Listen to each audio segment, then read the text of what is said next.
following is a presentation of WLCN 96.3 FM and WLCNonline.com. This live video stream is made possible in part by WLCN's live stream technology sponsor, Me Realty, located at 602 Keokuk Street in Lincoln, and online at merealty.com.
It is 4:03 p.m., time for the 4 p.m. 411 here on WLCN 96.3 FM. My name is Loyd Kirby. I'm the marketing manager here at WLCN. Apologize for the technical difficulties, but it appears we are up and running now. So welcome to the 4 p.m. 411, where we have a guest from the area each Tuesday afternoon from 4 p.m. till 4:30, and someone, a newsmaker or someone, a name out in the public eye or ear or whatever it might be, so to speak. So today we welcome new Lincoln, City of Lincoln Fire Chief Ty Johnson. So, Chief Johnson, thank you for joining us. Absolutely, glad to be here. Alrighty. So, how long have you been on the job now as chief? As chief, I was appointed in December of last year, so only a few months now as chief. I started as a firefighter in 2000, so I've been there about 24 years. Okay. So, not like you're a rookie coming in with no experience. Nope. I've been there for a while now. Okay. And did you always sort of have an aspiration to move up the ranks to chief, or how did that come about? I did. It's always something that I think most firefighters, would like to promote on and take on more responsibility.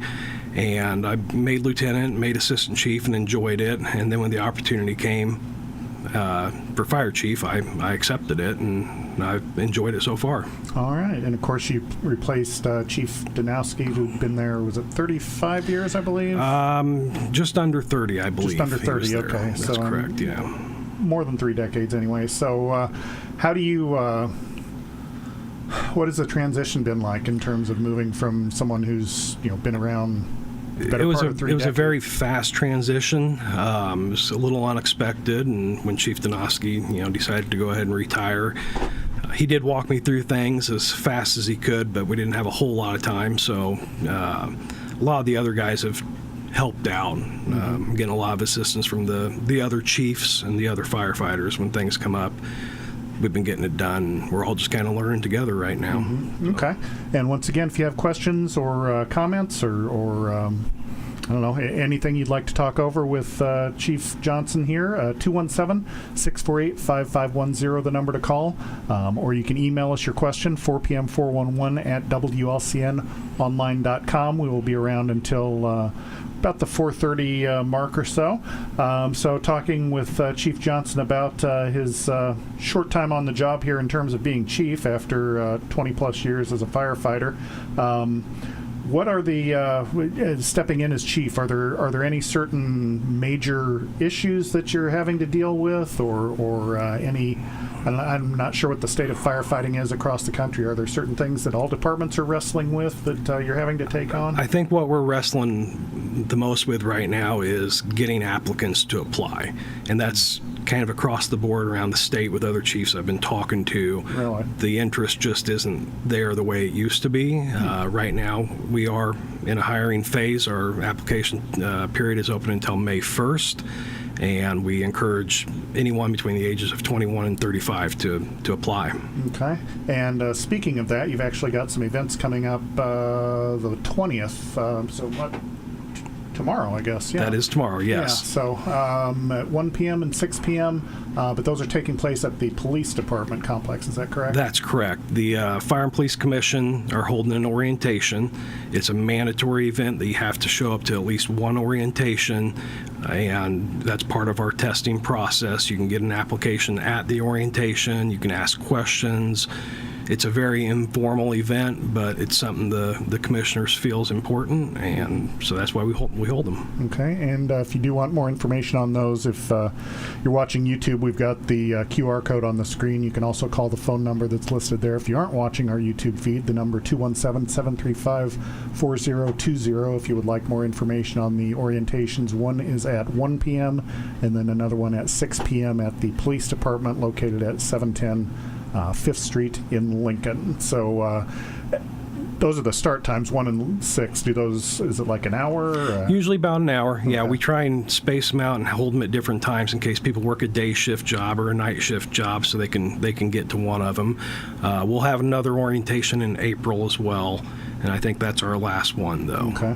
All right. And you said personnel or getting applicants is sort of the big issue you're dealing with now. What is the fire department in terms of what is its current staffing, and what would be, like if it was fully staffed, what would that number? Right now we're down, full staff would be 21 members plus the chief, so 22. Okay. And right now we're down 2 members. Okay. So. And if someone does come to that application to the orientation event and decides they do want to apply, it's not like a traditional job where you can walk in and maybe hand in a sheet of references and apply and say, okay, you're hired. It's very much more involved in that. Can you kind of outline the process as far as the hiring goes? Yeah, absolutely. So the hiring, as I said earlier, you have to show up to at least one orientation. We're doing our written test. They call it a written test, but it's an online test now.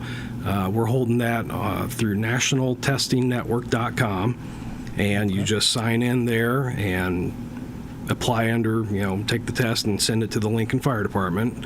And then once you do that, whether you pass or fail, you'll be notified. That way, if you didn't pass, there's no reason to show up to an orientation on a Saturday. Mm-hmm. But we hope everyone does pass. Once you do that, you get through an orientation. The Fire and Police Commission will set up interviews after that. And then you'll go through the interview process with them, and then the scores will be released, and they rank you accordingly. You go on a list. The list is good for 2 years. And if you're taken off that list, you have to have a current CPAC card, which is a physical agility card that says you're physically able. Mm-hmm. After that, it's background checks and so forth, and then you would be hired. Okay. Upon hiring, we send everybody to IFSI over in Champaign to the Fire Service Institute. It is a 6-week academy, followed by a few weeks of some other stuff that you get while you're over there. Mm-hmm. And after that, you would come back and you'd be on shift. And our shifts are 24 on, 48 hours off. Oh, okay. All right. So that's folks who are interested in applying, that's a little taste of what would be in store for you. We'll go ahead and take our first break now. Once again, we're speaking with Ty Johnson, who is the City of Lincoln Fire Chief. And if you have questions or comments for Chief Johnson, 217-648-5510, the number to call, or you can email your questions, 4pm411 at WLCNonline.com. We will be back with Chief Johnson right after this. Brian Clark State Farm offers a range of insurance products to fit your unique needs and give you a peace of mind. Our dedicated team helps you find the perfect policy to safeguard your biggest investments. Brian Clark State Farm can steer you in the right direction on auto insurance, and we've got your home covered from natural disasters to unexpected accidents. Contact me, State Farm Agent Brian Clark, at 217-732-6211 or visit sfinsurelincoln.com. Go Railers! Full Gospel Evangelistic Center makes an impact locally and beyond through a wide range of events, ministries, and outreaches. Pastors Steve and Debbie Owens invite you to worship Sunday mornings at 10:30 and attend Wednesday night Bible studies at 6:30. Connect with FGEC online, follow them on Facebook, download their app, and visit their new website at myfgec.org with live YouTube video streams as well as recordings of services and special events. Full Gospel Evangelistic Center, 304 North McLean Street in Lincoln. Whether you're buying or selling your home, the brokers of Me Realty will work with you to get the deal done.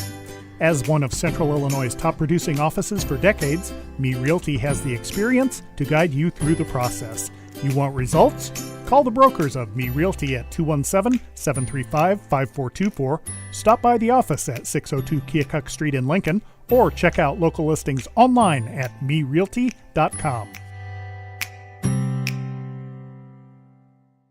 Culver's is a family restaurant. To me, that means being the place that puts a smile on everyone's face.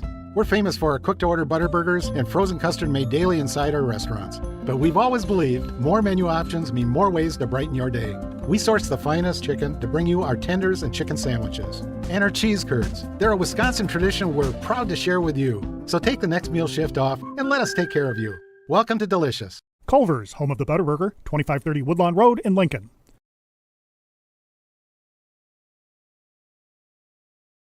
Once again, we are talking with City of Lincoln Police Chief Ty Johnson. And if you have questions for Chief Johnson, 217-648-5510, the number to call. Once again, we invite you to tune in to Viewpoint tomorrow morning with Dara Entwistle. Her guest will be from the Lincoln Park District. So Becky Straight Jennifer Prather and Allison will be along talking about some of the programs and the upcoming events out at the Lincoln Park District. But as I said, Chief Johnson is here with us until the bottom of the hour. So we spoke a little bit about the where things are in terms of staffing and the orientation event and the application process. So what is sort of the status of the department right now in terms of facilities, in terms of equipment, vehicles, things like that? Do you pretty much have everything you need, or is there a great need for something in the department? There's always a need for something, and it always comes up when you don't know it's going to happen. Right now, one of our fire engines is down, needs repaired, so we're only working with the one engine and 2 trucks and the squad. Other than that, it's kind of a day-by-day thing, whether we really need something or not. We're working on purchasing some new fire gear and getting all that kind of back up to where it needs to be, and kind of getting back to the basics on things we really need. Okay. And what would those things be as far as basics? As far as basics, I mean, boots, gloves, helmets, things like that. Obviously, every year we have large purchases, and we're very thankful for those, but it seems we kind of neglect some of the small things. And like I was saying earlier, we've kind of been delegating some of those responsibilities out, and it seems to be very productive at this point. All right, very good. So then what does the and actually maybe you just mentioned this, but in terms of vehicles, what does the department have, and what is the status of those in terms of, are they high mileage, are they fairly new, are they what kind of condition are they in? Everything's in fairly good condition at this point. We do have a small rescue squad. We have 2 fire engines, and we have 2 trucks, one being a 100-foot platform that's fairly new. It's incredibly nice. So equipment-wise on the big things, we're doing pretty good there. We are still working out of a building that was built in 1895, so we're running out of room. It's great for tradition. It's an amazing historical building, but it gets a little crowded from time to time. Okay, and that was just going to be my next question as far as facilities go. Do you have, if you don't have enough space, then what do? Do you find like a storage facility somewhere, or are there other city facilities that maybe might be at your disposal to hold equipment or whatever it might need to be? Right now we have one of our trucks sitting just across the alley in one of the city garages. Some of the aldermen have an appetite to build a different building. We've been looking into that, but it's still very early in the stages. Obviously later, years down the road, I think a second station would probably be beneficial for the city, but again, that's above my pay grade. I don't make those decisions. Understood. So you mentioned your staffing there. What kind of call volume do you have there at the department, maybe on an annual basis, and is that trending upward or downward or pretty stable? Annually, last year we ran just over 3,100 calls. Oh, wow. It trends up every year just a little bit.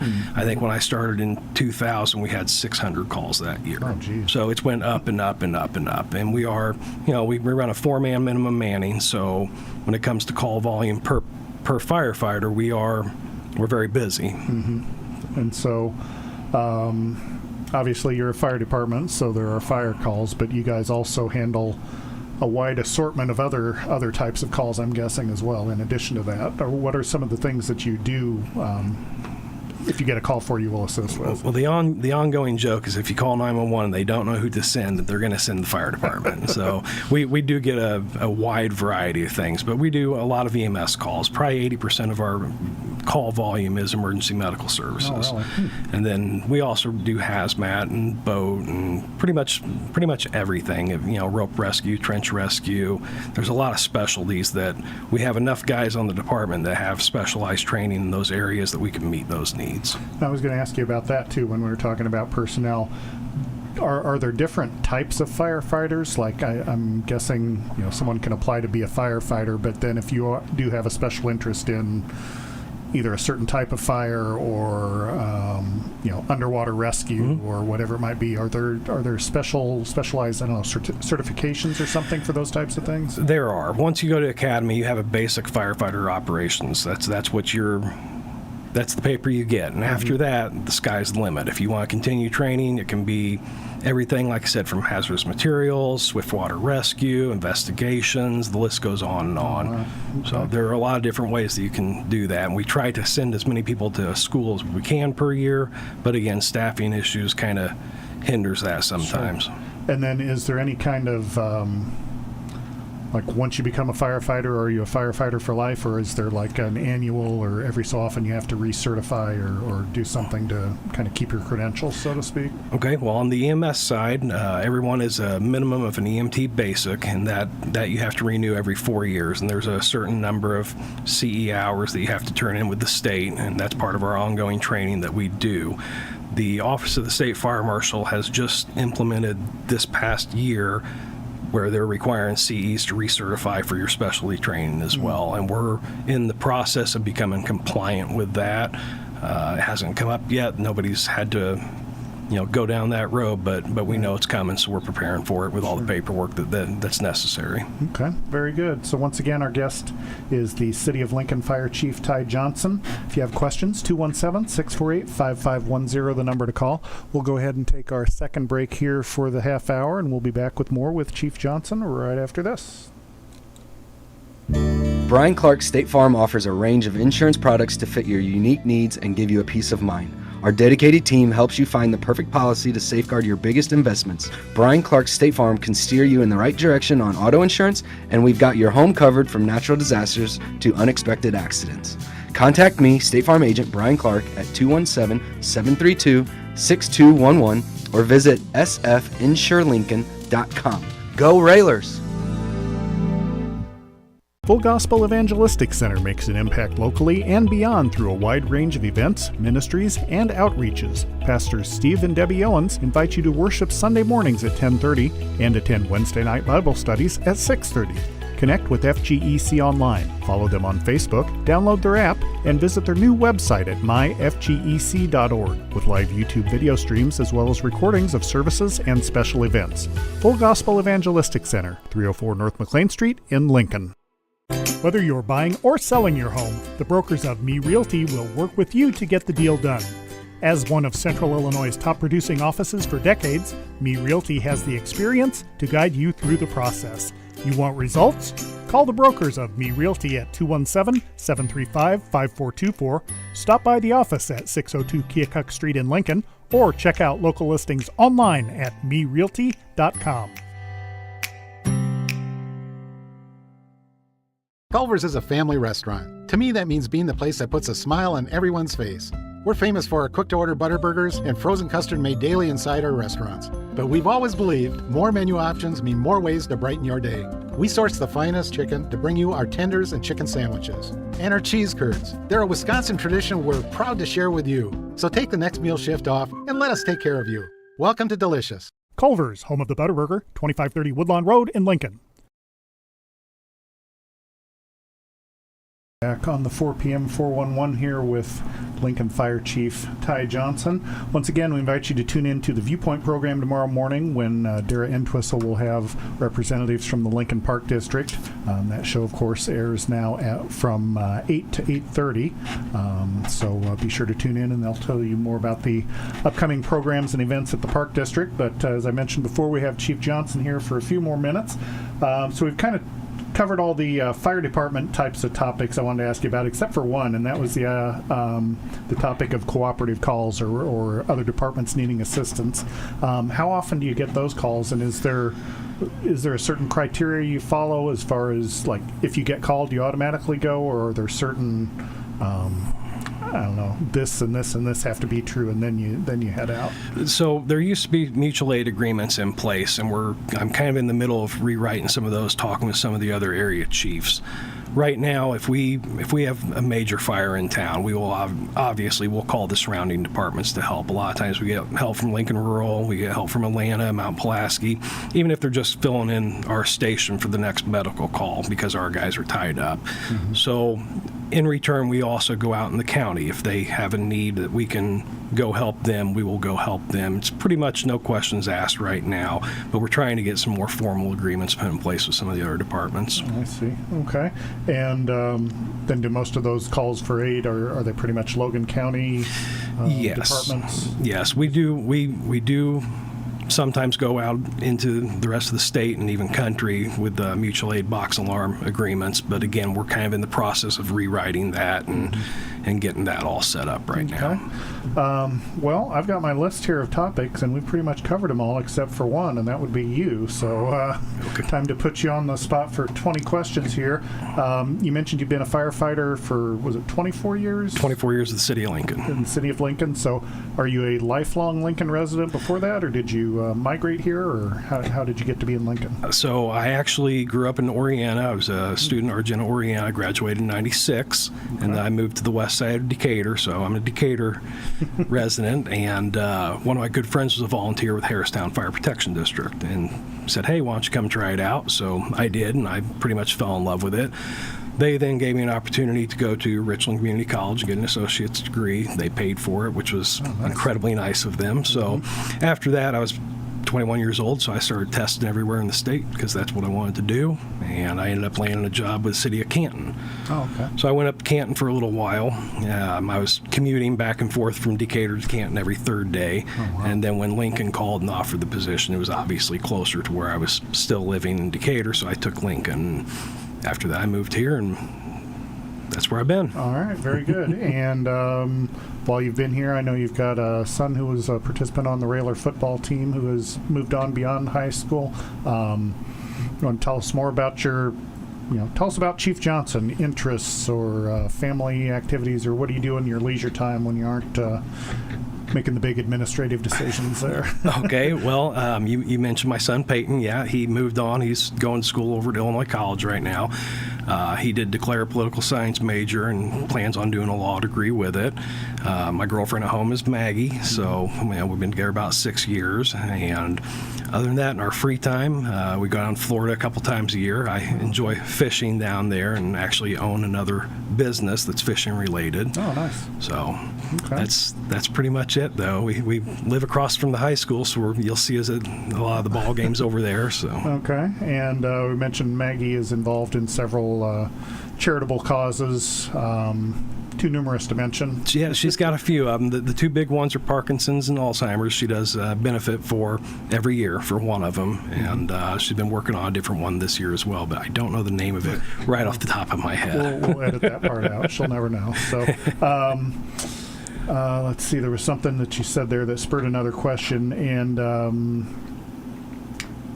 interests. We mentioned Lincoln football and the fact that Peyton had played football. Your interest in football, though, at Lincoln Community High School is sort of extended beyond Peyton's playing years. I know we're friends on Facebook, and I've seen a lot of your posts about, hey, I've got a cookout going or a tailgate going, so if you want to go to the game, stop by. And so is that where did that come from? I just enjoy it. When Peyton grew up with sports, and he grew up with Mr. Brown, Taekwondo, and football, and everything like that. And then once we hit high school, living right across the street just made it very convenient. So I would always do the tailgates at the house, and then that turned into cooking for the football team on Thursdays as much as I could. And I still try to do that now, even though he's graduated. It's just something we enjoy doing. The high school sports in this town is something I truly love, and being so close to the school, it makes it convenient for us. Sure. Awesome. So once again, our guest is City of Lincoln Fire Chief Ty Johnson, who obviously is the head of the City of Lincoln Fire Department. Do you want to mention once again those orientation events that are coming up? The orientation event is tomorrow. It's going to be March 20th, 1 p.m. or 6 p.m. You can show up at either one. It's an informal thing. Just come in, ask your questions, get an application. If you can't make it to the one tomorrow, we'll have another one April 21st. Okay. And if they can't make it tomorrow, but maybe they have questions or anything, is there a certain number? Absolutely. They can call the station anytime, 735-4020. Leave me a message if I'm not in the office, and I'll answer all the questions I can. Okay. Well, we are approaching the bottom of the hour. I ask this of a lot of my guests. I'll ask it of you, and I didn't pre-warn you, so if you draw a blank, it's totally on me. Suppose there was a donor that... someone who passed away and said, you know what, I've really enjoyed the support of the city fire department. They've done a great job, and they've really helped the community out. Here's $1 million. Is there a certain equipment, or how would you spend that? What would be sort of your pie in the sky wish list? Well, with that kind of money, it would be going towards a second station. And even if we couldn't staff it, right now, in the future we could. So right now, like I said, if we have a 7-man shift, we could easily put 2 at a second station, keep the other 5 back. But with a 4-man minimum manning, there would be times that it wouldn't happen. So that would be a dream. All right. And something else I meant to ask you about. I know when I was a wee little tot at Beeson Grade School, we took a tour of the fire department. I think I was in 2nd grade or so. Do you still have community groups and classes that come in for tours? We do. It's not as prevalent as it used to be, and I'm not sure why, but we do have schools call up and they'll walk through, and we give tours, obviously. It's a very unique building, so we enjoy it. Yeah. You said it was from 1895? 1895. Wow. I believe it is the oldest working firehouse in the state of Illinois. Oh, wow. I can't find one that's older that's still in service. Wow. Nice. So. Okay, so a little bit of history there. Yeah. So, once again, Chief Johnson, thank you for joining us. It wasn't too painful, was it? No, it was just fine. Appreciate the offer to come out here. All right, sure thing. So, once again, this has been the 4 p.m. 411. I'm Loyd Kirby, the marketing manager here. Tune in tomorrow morning at 8 a.m. for Viewpoint with Dara Entwistle. She'll be talking with Lincoln Park District representatives. But for now, thank you again to Chief Johnson for joining us, and we will talk to you next week. This live video stream is made possible in part by WLCN's live stream technology sponsor, Me Realty, located at 602 Keokuk Street in Lincoln, and online at merealty.com.